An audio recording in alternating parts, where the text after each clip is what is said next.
So it is Thanksgiving Eve, and not cooking anything special today, just waiting for Thanksgiving tomorrow.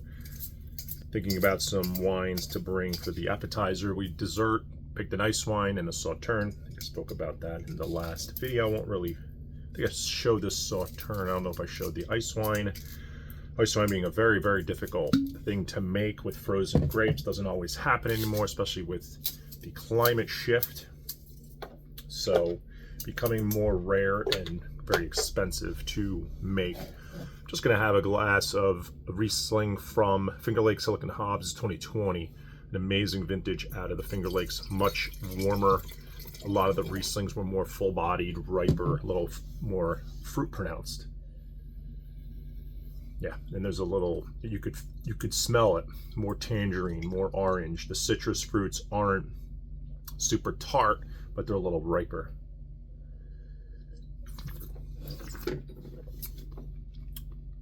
Too cold. The acidity is there still. There is a bit of a tartness, but there's more of a fuller roundness. So I think the overall alcohol level, maybe, just the way they vinified these. The 2020s were outstanding. Still 12.5, very, very lean. So I got a bunch of cases, but honestly, a lot of them were duplicates, and a lot of it's the same theme, which is aged Riesling. So I got a bunch from Red Newt. This is where I got the ice wine from. This is a 2013 Bullhorn Creek. I don't know much about it. Some of these went on sale, and there's not a whole lot to tell me except that it's just a dry aged Riesling.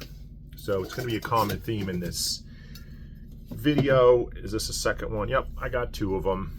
There's 5 wines total in this box from Red Newt. I don't order from there that much. I guess I ordered 3. I didn't even know what I was doing here. And I thought I got a few others, but maybe not. 2014. So then this is a 2014. I don't know anything about the 13 or 14 vintage out of the Finger Lakes, honestly.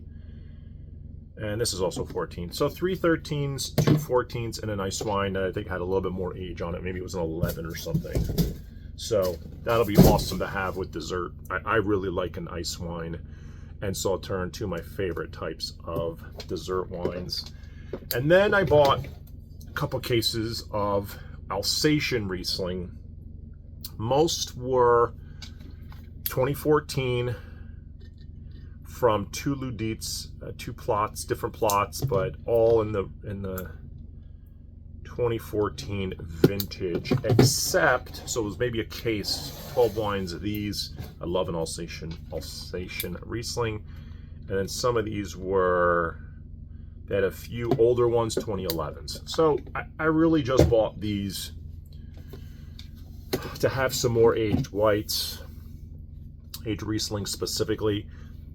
I think aged Riesling is becoming my favorite aged white because it's easier drinking than, let's say, an aged Chardonnay, which I most definitely am gravitating away from anything that's overly oaky. And when it's overly oaky and it ages, sometimes the wine doesn't taste so great. Sometimes the wine tastes like butterscotch and it's phenomenal. It's this balance. Now, the good producers over the last bunch of years, 10 years, let's say the last decade, are really making a restrained style of Chardonnay.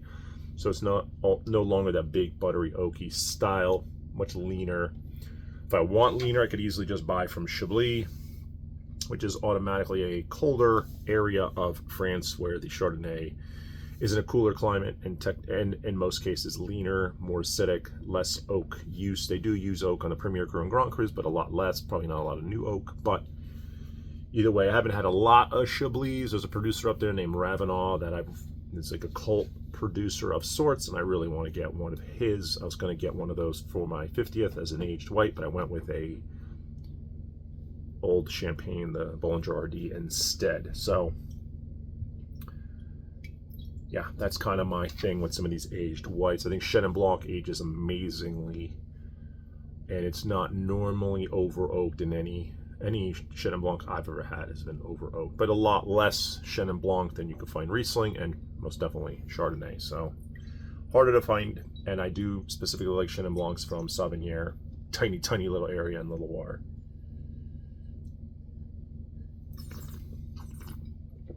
This one's great. This is a really, really, really good Riesling. There are times when it's so acidic that it feels like it's ripping the enamel off your teeth. This is a fine balance of fruit, acid, some level of full body, but still being very light and crisp and being 12.5. But there is more of a texture to this. And I really just attribute that to that 2020 vintage. I don't know what the folks in Finger Lakes thought of the 2020. Every 2020 Riesling I thought was fantastic. I am definitely looking forward to another ripe vintage up there. I don't know if 2022 was, but nothing so far that I've tasted tastes like the 2020. So I opened this now. I Corbined it prior when I did a vertical of the 2021, 22, and the 21 was definitely the leanest. And this was, I thought, the best.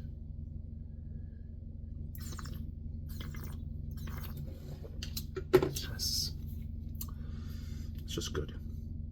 That's just good. After I drink some amount of red wine, I do get red wine fatigue on my palate, so I shift to white. So I've been drinking far more white, I'd say, in volume than red wine.